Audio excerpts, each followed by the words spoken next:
सत श्री अकाल जी। मैं हाँ जतिंदर सिंह ते लैके आया हाँ प्रोग्राम खास मुलाकात, जिस विच अज तुहाडी मुलाकात विश्व प्रसिद्ध जोतशी आचार्य अंक माहिर बाबा सुखदेव काका फैजपुरा जी नाल करवाउण जा रहे हाँ, जिन्हां ने धन धन सोढ़ी पातशाह बाबा वडभाग सिंह जी सोढ़ी पातशाह जी की किरपा सदका सन 2004 तो लैके सन 2020 तक दियां पंजाब तो लैके अमरीका तक दियां चोणां दियां भविखबाणियां कीतियां ते जो सच साबित होईयां ते गुरु साहिब के हुक्मां नाल वो विश्व दे विच संगतां दी सेवा निभा रहे ने। सब तो पहला बाबा जी तुहाडा साडे चैनल ते आउण ते स्वागत है। गल करदे हां कि तुहाडे उत्ते बाबा जी की किरपा कदों ते किवें होई। सत श्री अकाल जी। चैनल देखने वालियां नूं मेरे वल्लों वाहिगुरू जी का खालसा वाहिगुरू जी की फतेह। मेरी शादी सन 1990 के दौरान हुई। सन 1991 दे विच पहली लड़की ते 92 दे विच दूजी लड़की पैदा हुई। 92 तो बाद सन 2004 तक पुत्र प्राप्ति दे लई थां थां असी गए, उपराले कीते, मैडिकल डॉक्टरी इलाज भी करवाए, पर सभे थावां तो इनकारी होने दे दौरान गुरु महाराज साहब जी दे रूबरू दर्शन होए ते उन्होंने हुक्मनामे लाए कि पुत्रा पुत्र की दात तेनू असी देंगे, जो तेनू साडे हुक्म मनने पैणगे ते संगत सेवा करनी पवेगी। जो हुक्म गुरु महाराज साहब दे लगे सो प्रवान मैनू गुरु महाराज साहब के हुक्मां दे नाल पुत्र की दात मिली ते मैं संगत सेवा 2004 तो हुण तक करदा पिया हाँ जी। बाबा जी ये दसो कि जिहड़ी चोणां दी भविखबाणी करन दा मन दे विच विचार किवें उपजिया ते तुसी इस संबंधी कोई जिहड़ा ज्योतिष दा माहिर कोई कोर्स हुंदा है वो भी कोई कीता जी? मैं जी ज्योतिष के प्रति कोई भी कोर्स नहीं किया। मैनू सहब हथ वड्याइयां गुरु कृपा दे नाल ही चानना बख्शिश होया ते मैं देश तानू मुख रखदियां देश के वास्ते चंगे लोग अगाह आन, इस करके भविखबाणियां करनियां गुरु हुक्म नाल चाहिए जी। ते बाबा जी सब तो पहला भविखबाणी तुसी कदों कीती ते किस मिति नूं कीती ते किस पार्टी दे प्रति कीती ते कौन प्रधानमंत्री होवेगा, किस मिति नूं वो शपथ ग्रहण करेगा, इस बारे भी तुहाडे वल्लों भविखबाणी कीती गई सी, वो थोड़ा जिहा विस्तार सहित सानूं दसो।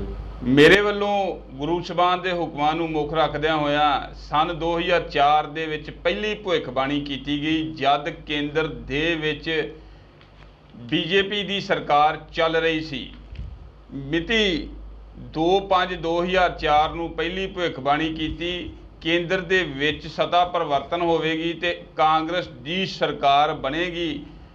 भारत दे प्रधानमंत्री वजों सरदार मनमोहन सिंह जी प्रधानमंत्री नियुक्त होणगे ते मिति 22/5/2004 नूं शपथ ग्रहण करनगे। जो इस तरह ही होया ते श्रीमती सोनिया गांधी जी वल्लों मैनू सन्मान पत्र भेजा गया, जो टीवी चैनल वेखण वाले सारे दर्शकों के रूबरू कर रहा हाँ जी।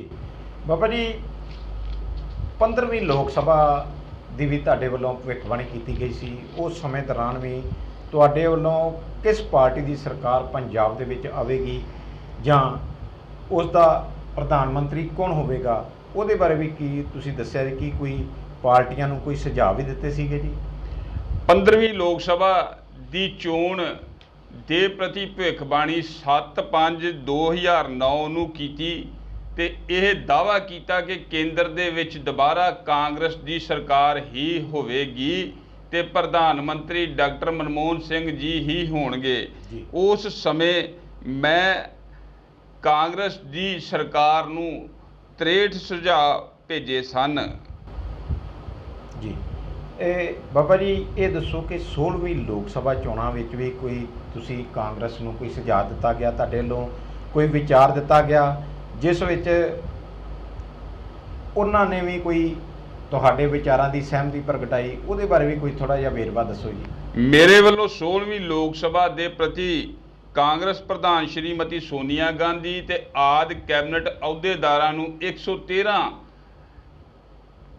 ਪੱਤਰ ਭੇਜੇ ਗਏ, ਜੋ ਉਹਨਾਂ ਪੱਤਰਾਂ ਦੇ ਵਿੱਚ ਇੱਕ ਹਦਾਇਤ ਸੀ ਕਿ ਜੋ ਲੋਕ ਸਭਾ ਦੀ ਚੋਣ ਆ ਜਿਹੜੀ 2014 ਦੇ ਦੌਰਾਨ ਹੋਣੀ ਆ, ਉਸ ਨੂੰ 2013 ਦੇ ਦੌਰਾਨ ਹੀ ਕਰਵਾ ਦਿੱਤਾ ਜਾਵੇ, ਕਿਉਂਕਿ 13 ਅੰਕ ਕਾਂਗਰਸ ਪਾਰਟੀ ਦੇ ਵਾਸਤੇ ਸ਼ੁਭ ਹੈ, 14 ਅੰਕ ਜੋ ਭਾਰਤੀ ਜਨਤਾ ਪਾਰਟੀ ਵਾਸਤੇ ਸ਼ੁਭ ਹੈ, ਜੋ 14 ਦੇ ਵਿੱਚ ਭਾਰਤੀ ਜਨਤਾ ਪਾਰਟੀ ਦੀ ਸਰਕਾਰ ਬਣੇਗੀ।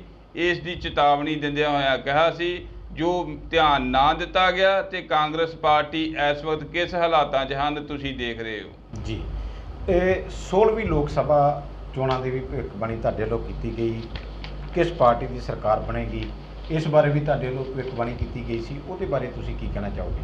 16ਵੀਂ ਲੋਕ ਸਭਾ ਦੇ ਪ੍ਰਤੀ ਕੇਂਦਰ ਦੇ ਵਿੱਚ ਭਾਰਤੀ ਜਨਤਾ ਪਾਰਟੀ ਦੀ ਸਰਕਾਰ ਬਣੇਗੀ, ਜਿਸ ਦੀ ਵਧਾਈ ਮਾਨਯੋਗ ਪ੍ਰਧਾਨ ਮੰਤਰੀ ਸ਼੍ਰੀ ਨਰਿੰਦਰ ਦਮੋਦਰ ਦਾਸ ਮੋਦੀ ਜੀ ਨੂੰ ਵਧਾਈ ਪੱਤਰ ਭੇਜਿਆ ਸੀ ਅਤੇ ਦੇਸ਼ ਹਿੱਤਾਂ ਨੂੰ ਮੁੱਖ ਰੱਖਦਿਆਂ ਹੋਇਆਂ 13 ਸੁਝਾਅ ਵੀ ਭੇਜੇ ਗਏ ਸਨ, ਜੋ ਨੋਟਬੰਦੀ GST ਆਦਿ ਸਨ। ਭਵਿੱਖਬਾਣੀ ਸੱਚ ਸਾਬਤ ਹੋਈ ਅਤੇ ਸੁਝਾਅ ਲਾਗੂ ਕੀਤੇ ਗਏ, ਜਿਸ ਵਿੱਚ ਧਾਰਮਿਕ ਅਸਥਾਨਾਂ ਦੇ ਝਗੜਿਆਂ ਨੂੰ ਖਤਮ ਕਰਨ ਵਾਸਤੇ ਵਿਸ਼ੇਸ਼ ਬੇਨਤੀ ਕੀਤੀ ਗਈ ਸੀ ਜੀ। ਤੁਹਾਡੇ ਵੱਲੋਂ 17ਵੀਂ ਲੋਕ ਸਭਾ ਸੀਟਾਂ ਦੇ ਵੀ ਭਵਿੱਖਬਾਣੀ ਕੀਤੀ ਗਈ ਸੀਗੀ ਕਿ ਕਿਸ ਦੀ ਸਰਕਾਰ ਬਣੇਗੀ, ਤੇ ਉਹਦੇ ਬਾਰੇ ਵੀ ਥੋੜਾ ਚਾਨਣਾ ਪਾਓ ਸਾਨੂੰ।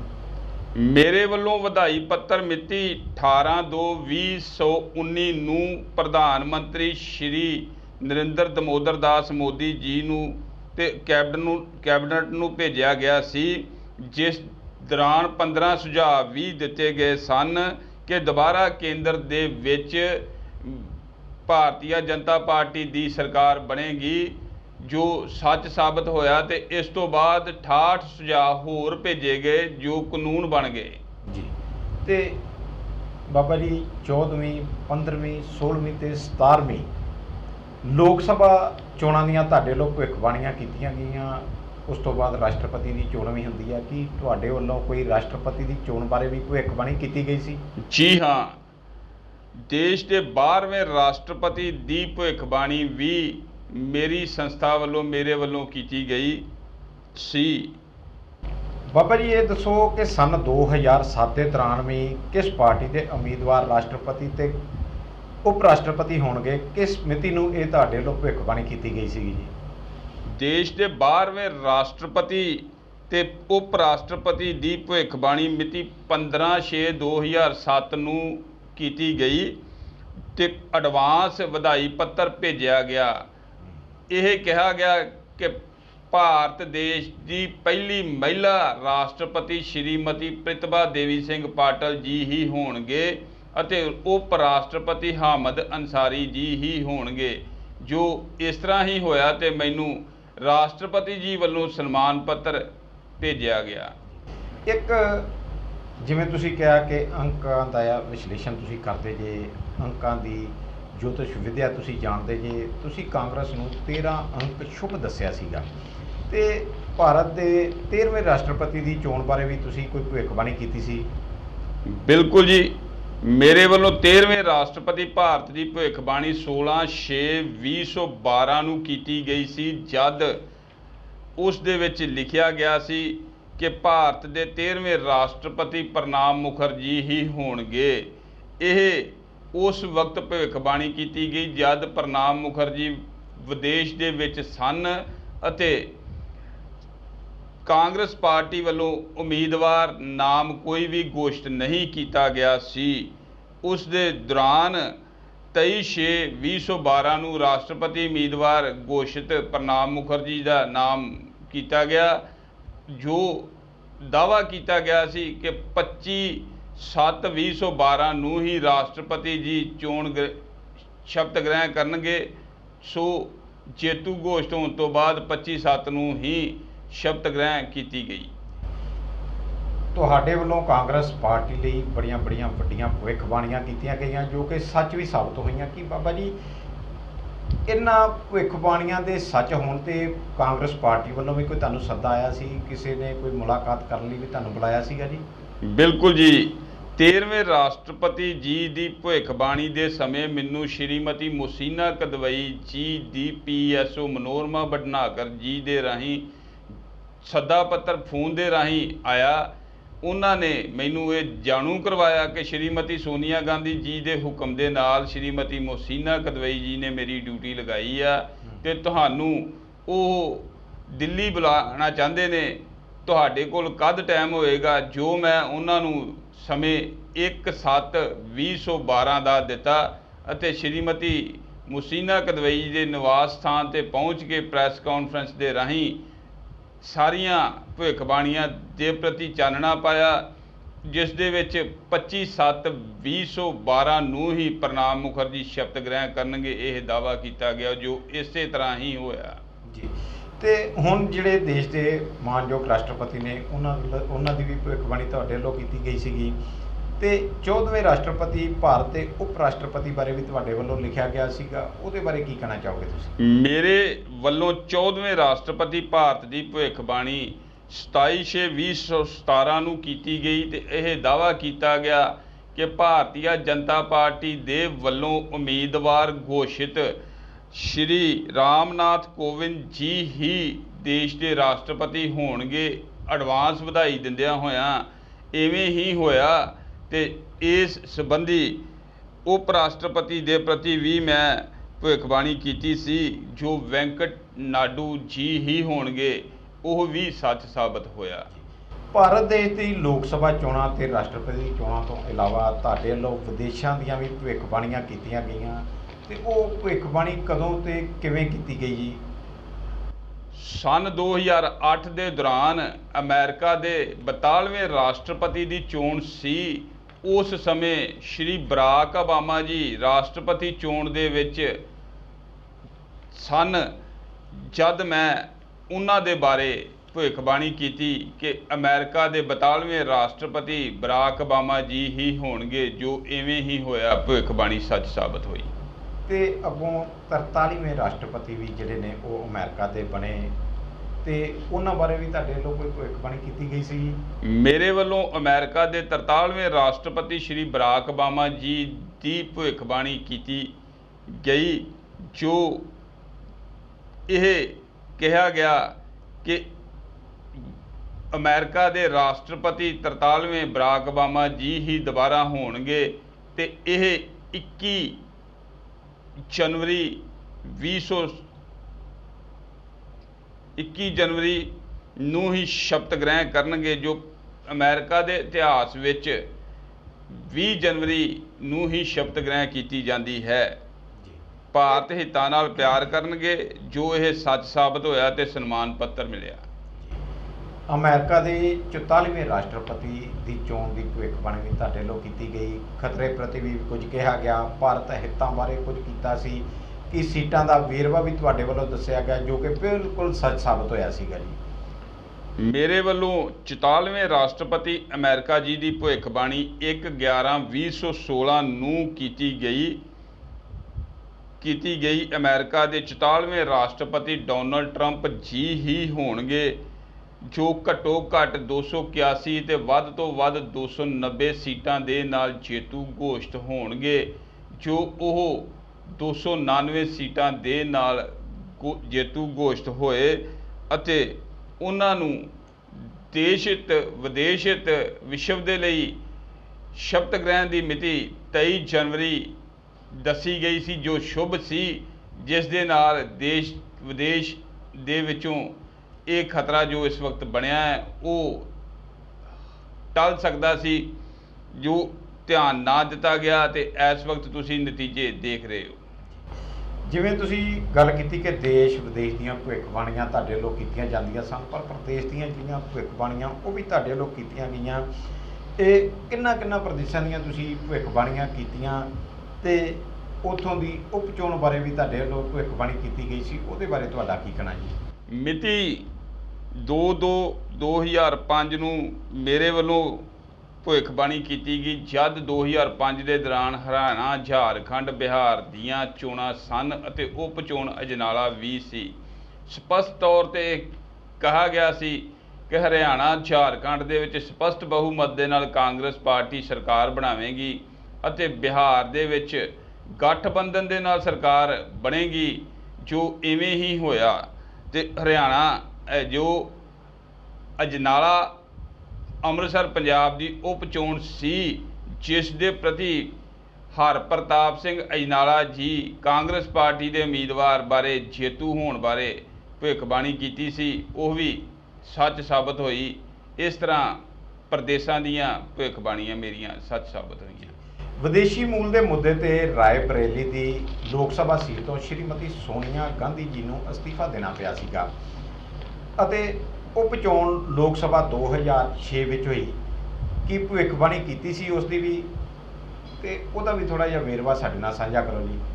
ਮੇਰੇ ਵੱਲੋਂ ਉਪ ਚੋਣ ਦੀ ਭਵਿੱਖਬਾਣੀ ਮਿਤੀ 25/12/2006 ਨੂੰ ਕੀਤੀ ਗਈ। ਸ਼੍ਰੀਮਤੀ ਸੋਨੀਆ ਗਾਂਧੀ ਜੀ ਘੱਟੋ ਘੱਟ 3,52,000 ਵੋਟਾਂ ਦੇ ਨਾਲ ਜੇਤੂ ਘੋਸ਼ਿਤ ਹੋਣਗੇ ਤੇ ਜੋ ਭਾਰਤ ਪਾਕ ਦੇ ਰਿਸ਼ਤੇ ਉਸ ਸਮੇਂ ਚੱਲ ਰਹੇ ਸਨ ਸਿਰਫ 2006 ਤੱਕ ਹੀ ਠੀਕ ਚੱਲਣਗੇ। 2007 ਦੇ ਦੌਰਾਨ ਦੋਨਾਂ ਦੇਸ਼ਾਂ ਦੇ ਵਿੱਚ ਤਕਰਾਰ ਪੈਦਾ ਹੋ ਜਾਵੇਗੀ।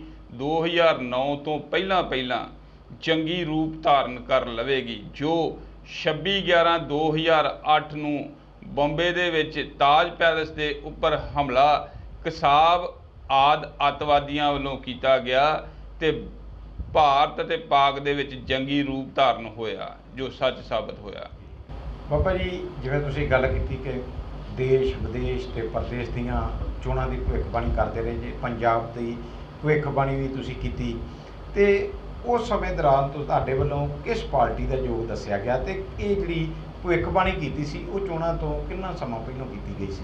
ਮਿਤੀ 28/2/2006 ਨੂੰ ਜਦ ਪੰਜਾਬ ਦੇ ਵਿੱਚ ਕਾਂਗਰਸ ਦੀ ਸਰਕਾਰ ਸੀ, ਉਸ ਵਕਤ ਭਵਿੱਖਬਾਣੀ ਦੈਨਿਕ ਜਾਗਰਣ ਅਖਬਾਰ ਦੇ ਵਿੱਚ ਇੱਕ ਲੇਖ ਦੇ ਰਾਹੀਂ ਕੀਤੀ ਗਈ ਕਿ ਪੰਜਾਬ ਦੀ ਸੱਤਾ ਪਰਿਵਰਤਨ ਹੋਵੇਗੀ, ਕਾਂਗਰਸ ਪਾਰਟੀ ਪੰਜਾਬ 'ਚੋਂ ਸਰਕਾਰ ਨਹੀਂ ਬਣਾ ਸਕੇਗੀ ਤੇ ਗਠਬੰਧਨ ਪਾਰਟੀ ਸ਼੍ਰੋਮਣੀ ਅਕਾਲੀ ਦਲ, ਬਾਦਲ, ਭਾਰਤੀ ਜਨਤਾ ਪਾਰਟੀ ਪੰਜਾਬ 'ਚ ਸਰਕਾਰ ਬਣਾਉਣਗੇ, ਜੋ ਇਵੇਂ ਹੀ ਹੋਇਆ ਜੀ।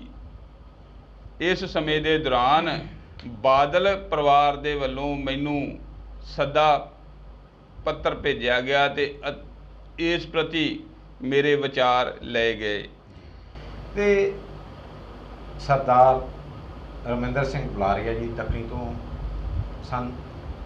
ਜਦੋਂ ਉਹਨਾਂ ਦੀ ਸਰਦਾਰ ਰਮਿੰਦਰ ਸਿੰਘ ਬੁਲਾਰੀਆ ਜੀ ਦੀ ਮੌਤ ਤੋਂ ਬਾਅਦ ਉਹਨਾਂ ਦੇ ਬੇਟੇ ਇੰਦਰਬੀਰ ਬੁਲਾਰੀਆ ਵੱਲੋਂ ਚੋਣ ਲੜੀ ਗਈ, ਉਸ ਬਾਰੇ ਵੀ ਤੁਸੀਂ ਕੋਈ ਭਵਿੱਖਬਾਣੀ ਕੀਤੀ ਸੀ ਜੀ? ਬਿਲਕੁਲ ਜੀ, ਬਿਲਕੁਲ। ਮਿਤੀ 22/5/2008 ਨੂੰ ਉਪ ਚੋਣ ਵਿਧਾਨ ਸਭਾ ਅੰਮ੍ਰਿਤਸਰ ਦੀ ਭਵਿੱਖਬਾਣੀ ਮੇਰੇ ਵੱਲੋਂ ਕੀਤੀ ਗਈ। ਇਹ ਦਾਅਵਾ ਕੀਤਾ ਗਿਆ ਕਿ ਬੁਲਾਰੀਆ ਪੁੱਤਰ ਜੀ ਹੀ ਇੰਦਰਬੀਰ ਸਿੰਘ ਬੁਲਾਰੀਆ ਜੇਤੂ ਘੋਸ਼ਿਤ ਹੋਣਗੇ, ਜੋ ਵੋਟਾਂ ਵਾਲੇ ਦਿਨ ਸਵੇਰ ਦੇ ਤੜਕ ਟਾਈਮ ਬਾਰਿਸ਼ ਪਵੇਗੀ ਤੇ ਘੱਟ ਤੋਂ ਘੱਟ 21,563 ਵੋਟਾਂ ਤੇ ਵੱਧ ਤੋਂ ਵੱਧ 22,250 ਵੋਟਾਂ ਦੇ ਨਾਲ ਜੇਤੂ ਘੋਸ਼ਿਤ ਹੋਣਗੇ। 5 ਅੱਖਰਾਂ ਦੇ ਵਿੱਚ ਗਿਣਤੀ ਹੋਵੇਗੀ, ਪਹਿਲਾ ਅੱਖਰ 2 ਤੇ ਆਖਰੀ ਅੱਖਰ 3 ਹੋਵੇਗਾ, ਜੋ 22,233 ਵੋਟਾਂ ਦੇ ਨਾਲ ਜੇਤੂ ਘੋਸ਼ਿਤ ਹੋਏ। ਭਵਿੱਖਬਾਣੀ ਸੱਚ ਸਾਬਤ ਹੋਈ। ਬਾਬਾ ਜੀ, ਤੁਹਾਡੇ ਵੱਲੋਂ ਸੰਨ 2012 ਦੇ ਦੌਰਾਨ ਵਿਧਾਨ ਸਭਾ ਚੋਣ ਪੰਜਾਬ ਦੇ ਬਾਰੇ ਵੀ ਭਵਿੱਖਬਾਣੀ ਕੀਤੀ ਗਈ ਸੀ, ਤੇ ਉਸ ਦਾ ਵੀ ਵੇਰਵਾ ਥੋੜ੍ਹਾ ਜਿਹਾ ਦੱਸੋ, ਕਿਉਂਕਿ ਪੰਜਾਬ ਦੀ ਗੱਲ ਹੁਣ ਆਉਂਦੀ ਹੈ ਇੱਥੇ। ਪੰਜਾਬ ਵਿਧਾਨ ਸਭਾ ਚੋਣ ਦੀ ਭਵਿੱਖਬਾਣੀ ਮਿਤੀ 3/1/2012 ਨੂੰ ਕੀਤੀ ਗਈ ਤੇ ਦਾਅਵਾ ਕੀਤਾ ਗਿਆ ਕਿ ਦੁਬਾਰਾ ਪੰਜਾਬ ਦੇ ਵਿੱਚ ਗਠਬੰਧਨ ਸਰਕਾਰ ਬਣੇਗੀ ਅਤੇ ਇਤਿਹਾਸ ਰਚੇਗੀ, ਜੋ ਪਹਿਲੀ ਵਾਰੀ ਪੰਜਾਬ ਦੇ ਵਿੱਚ ਲਗਾਤਾਰ ਕੋਈ ਪਾਰਟੀ 2 ਵਾਰੀ ਰਾਜ ਕਰੇਗੀ। ਇਹ ਸ਼੍ਰੋਮਣੀ ਅਕਾਲੀ ਦਲ, ਬਾਦਲ ਤੇ ਭਾਰਤੀ ਜਨਤਾ ਪਾਰਟੀ ਦੀ ਸਰਕਾਰ ਹੋਵੇਗੀ।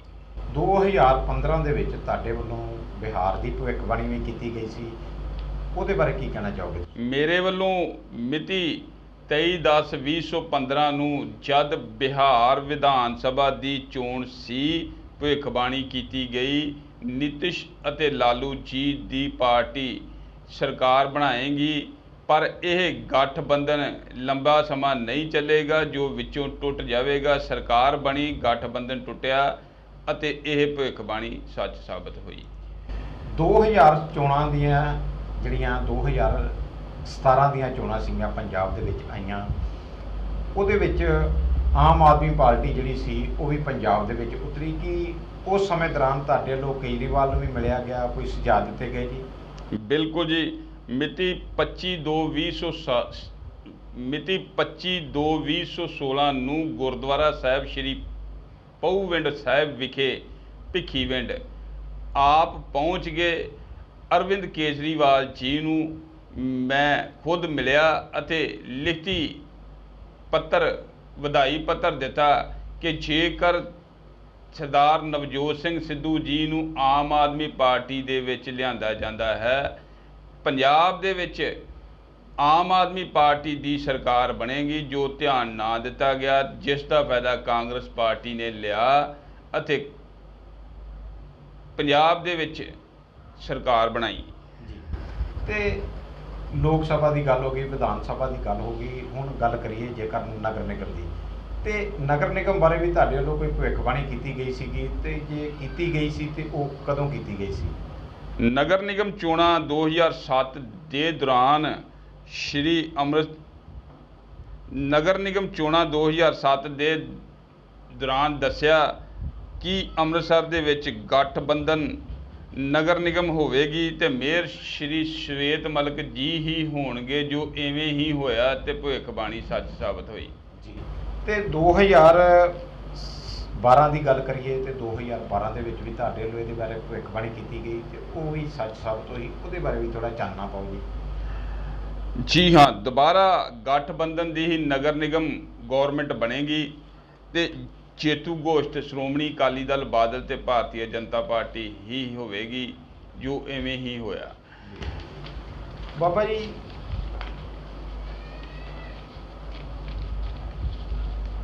ਤੁਹਾਡੇ ਵੱਲੋਂ ਅਕਸਰ ਕਾਂਗਰਸ ਨੂੰ ਸੁਝਾਅ ਦਿੱਤੇ ਜਾਂਦੇ ਸੀਗੇ, ਪਰ ਬੀਜੇਪੀ ਸਰਕਾਰ ਵੀ ਬਣੀ, ਕੀ ਤੁਹਾਡੇ ਵੱਲੋਂ ਬੀਜੇਪੀ ਨੂੰ ਵੀ ਕੋਈ ਸੁਝਾਅ ਦਿੱਤਾ ਗਿਆ ਸੀਗਾ ਜੀ? ਬਿਲਕੁਲ ਜੀ। ਮੈਂ ਜੋ ਸੁਝਾਅ ਕੇਂਦਰ ਸਰਕਾਰ ਨੂੰ ਦਿੱਤੇ ਹਨ, ਉਹਨਾਂ ਸੁਝਾਵਾਂ ਦਾ ਮਤਲਬ ਇਹ ਹੈ ਜੋ ਮਿਤੀ 20/7/2019 ਦੀ ਲਿਖਤ ਹੈ ਕਿ ਦੇਸ਼ ਦੇ ਵਿੱਚ ਇੱਕ ਕਾਨੂੰਨ, ਇੱਕ ਇਲੈਕਸ਼ਨ ਤੇ ਸਿਆਸਤ ਦੇ ਵਿੱਚ ਸਰਵਿਸ ਐਕਟ ਲਾਗੂ ਹੋਣਾ ਚਾਹੀਦਾ ਹੈ, ਜੋ ਮੇਰਾ ਮੁੱਖ ਏਜੰਡਾ ਹੈ, ਜਿਸ ਦੇ ਨਾਲ ਦੇਸ਼ ਬਹੁਤ ਹੀ ਅਗਾਂਹ ਜਾ ਸਕਦਾ ਹੈ। ਇਹ ਕਰਾਉਣ ਦੇ ਲਈ ਮੈਂ ਸੁਝਾਅ ਦਿੱਤੇ। ਪਰ ਬਾਬਾ ਜੀ, ਸੁਝਾਅ ਤੇ ਤੁਹਾਡਾ ਬਹੁਤ ਵਧੀਆ ਸੀਗਾ, ਪਰ ਮੈਨੂੰ ਨਹੀਂ ਲੱਗਦਾ ਕਿ ਕੋਈ ਵੀ ਪਾਰਟੀ ਜਾਂ ਕੋਈ ਵੀ ਜਿਹੜਾ ਕੋਈ ਵਿਧਾਇਕ ਹੈ ਉਹ ਇਸ ਮੁੱਦੇ ਦੇ ਉੱਤੇ ਮੋਹਰ ਲਾਵੇਗਾ ਜਾਂ ਇਸ ਬਿੱਲ ਨੂੰ ਪਾਸ ਕਰਾਉਣ ਦੀ ਕੋਸ਼ਿਸ਼ ਕਰੇਗਾ। ਐਸੇ ਵਿਚਾਰ ਆਉਣ ਵਾਲੇ ਸਮੇਂ ਦੇ ਦੌਰਾਨ ਦੇਸ਼ ਦੇ ਵਿੱਚ ਸਾਂਝ ਸੇਵਾ ਪਾਰਟੀ ਇੰਡੀਆ, ਜੋ ਪੜ੍ਹੇ ਲਿਖੇ ਨੌਜਵਾਨਾਂ ਦੀ ਪਾਰਟੀ ਹੋਵੇਗੀ, ਜੋ ਜਲਦ ਹੋਂਦ ਵਿੱਚ ਆਵੇਗੀ ਤੇ ਲਾਗੂ ਕਰਵਾਵੇਗੀ। ਇਸ ਦਾ ਏਜੰਡਾ ਚਾਲੂ ਹੈ, ਬੇਰੁਜ਼ਗਾਰੀ ਖਤਮ ਕਰ ਦੇਵੇਗੀ ਤੇ ਨੌਜਵਾਨਾਂ ਨੂੰ ਮੌਕਾ ਸਿਆਸਤ ਵਿੱਚ ਮਿਲੇਗਾ। ਇੱਕ ਗੱਲ ਜਿਹੜੀ ਸਭ ਤੋਂ ਵੱਡੀ ਪੰਜਾਬ ਦੇ ਵਿੱਚ ਚੱਲਦੀ ਹੈ ਕਿ ਨਸ਼ਾ। ਕੀ ਤੁਸੀਂ ਕਦੀ ਸਰਕਾਰਾਂ ਨੂੰ ਇਹ ਸੁਝਾਅ ਦਿੱਤਾ ਕਿ ਪੰਜਾਬ ਦੇ ਵਿੱਚ ਨਸ਼ਾ ਬੰਦ ਹੋਣਾ ਚਾਹੀਦਾ ਜੀ? ਬਿਲਕੁਲ ਜੀ, ਬਿਲਕੁਲ। ਮਿਤੀ 26/10/2012 ਨੂੰ ਮਾਨਯੋਗ ਰਾਸ਼ਟਰਪਤੀ ਪ੍ਰਣਬ ਮੁਖਰਜੀ, ਪ੍ਰਧਾਨ ਮੰਤਰੀ ਡਾਕਟਰ ਮਨਮੋਹਨ ਸਿੰਘ ਜੀ, ਮੁੱਖ ਮੰਤਰੀ ਸਰਦਾਰ ਪ੍ਰਕਾਸ਼ ਸਿੰਘ ਬਾਦਲ ਜੀ ਅਤੇ 5 ਤਖਤ ਸਭਾਨ ਦੇ ਜਥੇਦਾਰ ਸਭਾਨ ਜੀ ਨੂੰ ਲਿਖਤੀ ਪੱਤਰ ਭੇਜਿਆ ਗਿਆ, ਜੋ ਰਾਸ਼ਟਰਪਤੀ ਜੀ ਵੱਲੋਂ ਪ੍ਰਵਾਨਗੀ ਦਿੱਤੀ ਗਈ ਤੇ ਗ੍ਰਹਿ ਵਿਭਾਗ ਮੁੱਖ ਸਚਿਵ ਜੀ ਨੂੰ ਇਹ ਮੇਰੇ ਚੀਫ ਸੈਕਟਰੀ ਨੂੰ ਹੁਕਮ ਦਿੱਤੇ ਗਏ। ਤੇ ਇਸ ਵੇਲੇ ਬਾਬਾ ਜੀ ਸਿਰ ਦੇ ਉੱਤੇ ਜਿਹੜੀ ਬਹੁਤ ਵੱਡੀ ਬਿਮਾਰੀ ਇਲਾਜ ਬਿਮਾਰੀ ਜਿਹੜੀ ਚੱਲ ਰਹੀ ਹੈ, ਕਰੋਨਾ ਮਹਾਮਾਰੀ, ਇਹਦੇ ਬਾਰੇ ਵੀ ਤੁਹਾਡੇ ਵੱਲੋਂ ਕੋਈ ਭਵਿੱਖਬਾਣੀ ਕੀਤੀ ਗਈ ਸੀ ਜਾਂ ਕਿਸੇ ਸਰਕਾਰ ਨੂੰ ਇਸ ਬਾਰੇ ਵੀ ਸੁਝਾਅ ਦਿੱਤਾ ਗਿਆ ਸੀ ਕਿ ਇਹਦੇ ਬਾਰੇ ਤਿਆਰ ਰਹੋ? ਬਿਲਕੁਲ ਜੀ, ਮੇਰੇ ਵੱਲੋਂ ਭਾਰਤ ਸਰਕਾਰ ਨੂੰ ਮਿਤੀ 21/10/2019 ਨੂੰ ਲਿਖਤੀ ਪੱਤਰ ਦੇ ਰਾਹੀਂ ਸੂਚਿਤ ਕੀਤਾ ਗਿਆ ਸੀ ਕਿ ਮਿਤੀ 21/10/2019 ਤੋਂ ਲੈ ਕੇ ਮਿਤੀ 19/1/2021 ਤੱਕ 15 ਮਹੀਨੇ ਬਹੁਤ ਹੀ ਭਿਆਨਕ ਹਨ। ਇਸ ਸਮੇਂ ਦੇ ਦੌਰਾਨ ਰਸਾਇਣਕ ਹਰਕਤ ਚੀਨ ਵੱਲੋਂ ਹੋ ਸਕਦੀ ਹੈ ਜੋ ਦੇਸ਼ ਹਿੱਤਾਂ ਨੂੰ ਮੁੱਖ ਰੱਖਦਿਆਂ ਹੋਇਆਂ ਭਾਰਤ ਨਿਵਾਸੀਆਂ ਦੀ ਰੱਖਿਆ ਅਤੀ ਜ਼ਰੂਰੀ ਸੀ, ਜੋ ਮੈਂ ਲਿਖਤੀ ਤੌਰ ਤੇ ਬੇਨਤੀ ਕੀਤੀ ਸੀ। ਜੀ ਬਾਬਾ ਜੀ, ਇੱਕ ਗੱਲ ਹੋਰ ਦੱਸੋ ਕਿ ਤੁਸੀਂ ਕਦੀ ਜੋਤਿਸ਼ ਸੰਮੇਲਨ ਦੇ ਵਿੱਚ ਵੀ ਗਏ ਤੇ ਉੱਥੇ ਤੁਹਾਨੂੰ ਕਿਸੇ ਵੱਲੋਂ ਸਨਮਾਨਿਤ ਵੀ ਕੀਤਾ ਗਿਆ? ਬਿਲਕੁਲ ਜੀ, ਮਿਤੀ 20/12/2009 ਨੂੰ ਜਲੰਧਰ ਵਿਖੇ ਜੋਤਿਸ਼ ਸੰਮੇਲਨ ਜੋ ਹਰ ਸਾਲ ਕਰਵਾਇਆ ਜਾਂਦਾ ਹੈ, ਉਸ ਦੇ ਵਿੱਚ ਮੈਂ ਹਿੱਸਾ ਲਿਆ ਸੀ। ਜੋ ਜੋਤਿਸ਼ ਸੰਮੇਲਨ ਦੇ ਵਿੱਚ ਮੈਨੂੰ ਜੋਤਿਸ਼ ਸ਼੍ਰੀ ਦਾ ਅਵਾਰਡ 2009 'ਚ ਮਿਲਿਆ। ਇਸ ਤੋਂ ਬਾਅਦ 23/12/2012 ਨੂੰ ਜੋਤਿਸ਼ ਭਾਸਕਰ ਦਾ ਅਵਾਰਡ ਮਿਲਿਆ ਅਤੇ 28/7/2013 ਨੂੰ ਜੋਤਿਸ਼ ਗੌਰਵ ਅਵਾਰਡ ਮਿਲਿਆ। ਇਸ ਤਰ੍ਹਾਂ 3 ਅਵਾਰਡ ਜੋਤਿਸ਼ ਮੰਚ ਤੋਂ ਮੈਨੂੰ ਮਿਲੇ। ਬਾਬਾ ਜੀ, 2022 ਦੀਆਂ ਚੋਣਾਂ ਸਿਰ ਦੇ ਉੱਤੇ ਮੰਡਰਾ ਰਹੀਆਂ ਨੇ, ਕੀ ਤੁਹਾਡੇ ਵੱਲੋਂ ਇਸ ਸੰਬੰਧੀ ਵੀ ਕੋਈ ਭਵਿੱਖਬਾਣੀ ਕੀਤੀ ਗਈ ਹੈ ਕਿ ਕਿਹੜੀ ਪਾਰਟੀ ਦੀ ਸਰਕਾਰ ਪੰਜਾਬ ਦੇ ਵਿੱਚ ਬਣੇਗੀ? ਬਿਲਕੁਲ ਜੀ, ਬਿਲਕੁਲ, ਇਹ ਗੱਲ ਬਿਲਕੁਲ ਹੀ ਮਜ਼ੇ ਦੀ ਗੱਲ ਆ, ਕਿਉਂਕਿ ਪੰਜਾਬ ਇਸ ਵਕਤ ਬਹੁਤ ਹੀ ਮਾੜੇ ਹਾਲਾਤਾਂ 'ਚੋਂ ਗੁਜ਼ਰ ਰਿਹਾ ਹੈ। ਪੰਜਾਬ ਦੀ ਰੱਖਿਆ ਕਰਨੀ, ਕਿਉਂਕਿ ਗੁਰੂ ਪੀਰਾਂ ਦੀ ਧਰਤੀ ਆ, ਇੱਥੇ ਐਸੇ ਦੇਸ਼ ਭਗਤ ਪੈਦਾ ਹੋਏ ਨੇ ਜਿਨ੍ਹਾਂ ਨੇ ਆਪਣੀ ਜਾਨ ਦੀ ਫਿਕਰ ਨਹੀਂ ਕੀਤੀ ਤੇ ਦੇਸ਼ ਦੀ ਰੱਖਿਆ ਦੇ ਲਈ ਆਪਣੀਆਂ ਜਾਨਾਂ ਤੱਕ ਵਾਰੀਆਂ। ਹੁਣ ਜੋ ਚੋਣਾਂ ਵਿਧਾਨ ਸਭਾ 2022 ਵਿੱਚ ਹੋਣੀਆਂ ਹਨ, ਪੰਜਾਬ ਦੇ ਵਿੱਚ ਅਕਾਲੀ ਬੀਜੇਪੀ ਕਾਂਗਰਸ ਸਰਕਾਰ ਦੀ ਕੋਈ ਵੀ ਹੋਂਦ ਨਹੀਂ ਹੈ, ਕਿਉਂਕਿ ਅੰਮ੍ਰਿਤਸਰ ਸ਼ਹਿਰ ਦੀਆਂ ਸਾਰੀਆਂ 5 ਸੀਟਾਂ ਕਾਂਗਰਸ ਪਾਰਟੀ ਹਾਰ ਜਾਵੇਗੀ। ਇਸ ਪਵਿੱਤਰ ਨਗਰੀ ਦੇ ਵਿੱਚ ਇਹਨਾਂ ਨੇ ਕੁਝ ਨਹੀਂ ਕੀਤਾ। ਮੁੱਖ ਮੁਕਾਬਲਾ ਆਪ ਅਤੇ ਸਾਂਝ ਪਾਰਟੀ ਦੇ ਵਿੱਚ ਹੋਵੇਗਾ, ਜੋ ਸਾਂਝ ਪਾਰਟੀ ਦੀ ਪਹਿਲੀ ਚੋਣ ਹੋਵੇਗੀ ਤੇ ਰੰਗ ਵਿਖਾਵੇਗੀ। ਹਰ ਦੇਸ਼ ਵਾਸੀ ਨੂੰ ਖੁਸ਼ੀ ਮਹਿਸੂਸ ਹੋਵੇਗੀ। ਨੌਜਵਾਨਾਂ ਪੜ੍ਹੇ ਲਿਖੇ ਵਿਅਕਤੀਆਂ ਦੀ ਸਰਕਾਰ ਹੋਵੇਗੀ, ਜੋ ਸੰਨ 2024 ਦੇ ਵਿੱਚ 18ਵੀਂ ਲੋਕ ਸਭਾ ਹੋਣੀ ਹੈ। ਇਸ ਦੌਰਾਨ ਵੀ ਸਾਂਝ ਪਾਰਟੀ ਮੁੱਖ ਹਿੱਸੇਦਾਰ ਹੋਵੇਗੀ ਤੇ 50% ਤੋਂ ਵੱਧ ਸਿਆਸੀ ਵਿਅਕਤੀ ਉਮਰ ਅਤੇ ਪੜ੍ਹਾਈ ਦੇ ਕਾਰਨ ਸਿਆਸਤ ਤੋਂ ਵਾਂਝੇ ਹੋ ਜਾਣਗੇ, ਕਿਉਂਕਿ ਦੇਸ਼ ਦੇ ਵਿੱਚ ਐਸੀ ਕੋਈ ਹਰਕਤ ਪਹਿਲਾਂ 72 ਸਾਲਾਂ ਵਿੱਚ ਕਿਸੇ ਵੀ ਪਾਰਟੀ ਨੇ ਨਹੀਂ ਵਿਖਾਈ।